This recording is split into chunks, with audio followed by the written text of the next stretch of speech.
د ارتقاش دی وطن ګام په ګام رڼاش دی وطن. أما بعد فأعوذ بالله من الشيطان الرجيم. بسم الله الرحمن الرحيم.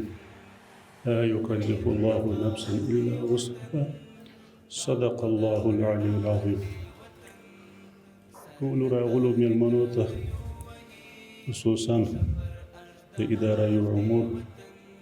ادارې امور عمومي مشر محترم شیخ صاحب او د احصایې ملي ادارې مخکنی مسؤل ډاکټر صاحب او د کابل والی محترم حاجي عبید صاحب او د مالیې وزارت اداري معین محترم دوست محمد مخلص صاحب، د مالیې وزارت د ګمرکاتو عمومي رئیس محترم مولوي عبدالمتین سعید صاحب، د مالیې وزارت د عوایدو عمومي رئیس محترم حافظ شاه حسین صاحب او د دفاع وزارت د تعمیرات عمومي رئیس مولوي ګل محمد صاحب او د احصایې ملي ادارې محترم معین صاحبانو رئیسانو او ټولو راغلو مېلمنو ته السلام علیکم ورحمة الله وبرکاته وایم.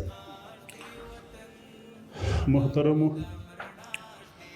دا کوم مسؤلیتونه چې ومنو تاسو ته راکول کیږي دا په حقیقت کې یو دروند بار دی. دا دروند بار یو غټ مسؤلیت دی. دا مسؤلیت که ماحقه چې سړی ادا کوي دا ډېر تکلیف غواړي، ډېر زحمت غواړي.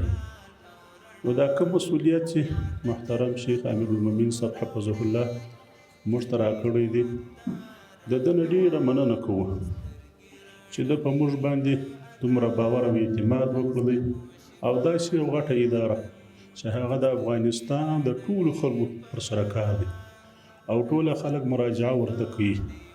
مظلومان خلک دي، بیچارهګان خلک دي، د وطنونو څخه راځي تر دغه ځایه پورې کرایې هم په پور باندې پیدا کوي. نو دا یو دروند بار دی. الله تعالی دې موږ ته توفیق راکړي که ماحقه د دې وظیفې او د دې مسؤلیت حق ادا کړو. د محترم ډاکټر صاحب څخه هم ډېره مننه کوم. کوم خدمتونه چې ډاکټر صاحب دلته کړي دي هغه یقینا د ستاینې وړ دي. ډاکټر صاحب زه د ډېره وخته پیژنم. دا خو د مشرتابه لزوم دی چې زه ورته راوستم، د دوی کوچني ځوان دی. ډاکټر صاحب په دې کار اداره کې ډېر خدمتونه کړي دي او ډېر پرمختګونه یې کړي دي او د دې کار لپاره ډېر موزون و. د ده د خدماتو ستاینه کوو. الله تعالی دې د خدمتونه قبول کړي. نو زما د ټولو د احصایې د ملي ادارې د ملګرو څخه خصوصا د معاون صاحبانو څخه، د رئیس صاحبانو څخه، د امیر صاحبانو څخه او د ټولو کارمندانو څخه دا هیله ده چې دا کوم مسؤلیت موږ ته راکول سوی دی، په دې مسؤلیت کې خو زه مسلکي نه یم. زه یو نوی سړی یم، دې ادارې ته راغلی یم. نو تاسې به زما سره همکاري کوئ، وژه په وژه به زما سره درېږي. دا کار به تنها زما نه بولي، دا مسؤلیت به تنها زما نه بولي. تاسې هم په دې مسؤلیت کې را سره شریکان یاست. لکه څنګه چې مو د محترم ډاکټر صاحب سره وژه په وژه خدمت کړی دی، زموږ سره به هم هغسې وژه په وژه خدمت کوئ. نو الله تعالی ته امید شته چې دا مسؤلیتونه موږ ته راکول سوي دي چې د هغه حق ادا نه کړو، یو څه خو به ورنږدې سو. الله تعالی دې تاسو ټولو ته خیر درکړي. نو ټولو ملګرو ته بیا یوه مننه کوو چې دلته راغلي دي، زموږ سره په دې غونډه کې شرکت کړی دی. الله تعالی دې خیرونه ورکړي او ډاکټر صاحب چې کوم مسؤلیت ټاکل سوی دی الله تعالی دې ډاکټر صاحب ته هم په هغه کار کې په هغه وظیفه کې د ښه خدمت کولو توفیق ورکړي. الله تعالی دې زموږ ټولو کارمندانو ته او موږ ته اخلاص را نصیب کړي. الله تعالی دې موږ ته پر صراط مستقیم برابر کړي.